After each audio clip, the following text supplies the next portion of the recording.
U.S. Trade Representative Michael Froman defended rules governing trade in autos as part of a Pacific Trade Pact and warned that trying to renegotiate parts of the deal could unravel the whole thing. The Trans-Pacific Partnership, TPP, will cut trade barriers for a dozen nations but has angered U.S. carmakers and some lawmakers by stopping short of sanctions against countries that deliberately weaken their currencies. Froman said a separate declaration by TPP partners not to manipulate exchange rates was the first to tie currency rules to a trade deal and was extremely meaningful.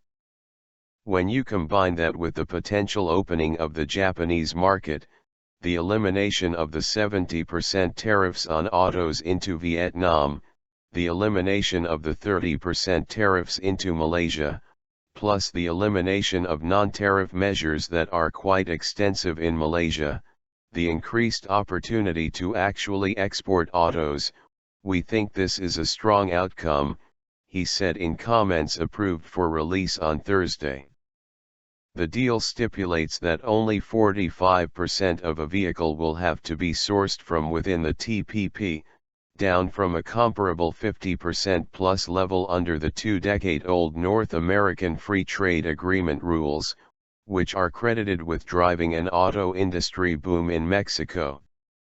The deal also sets a local sourcing threshold of 35 to 45% for individually traded auto parts.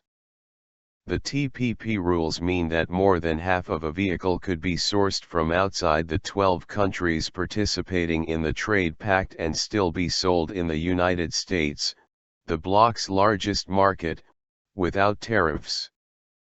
They will give Japan's auto industry, led by Toyota Motor, a freer hand to source parts from Asia, including from plants in locations outside the TPP zone, such as China. But U.S. officials have stressed the local content rules are irrelevant until tariffs are removed. The agreement gives U.S. automakers, led by General Motors and Ford, 25 years protection against auto imports and 30 years for trucks. Some parts seen as sensitive for U.S. manufacturers, including turbochargers, steering systems, lithium batteries, and some ball bearings, will retain tariffs for 10 to 15 years.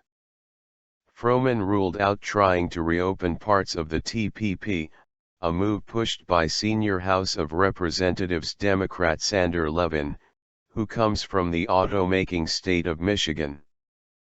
The complex pact was not like a bilateral trade deal, Froman said. Here we have 12 countries, half of whom we already have free trade agreements with, where every issue is tied to every other issue, he added. You pull the string out on one of these issues and you unravel the whole thing.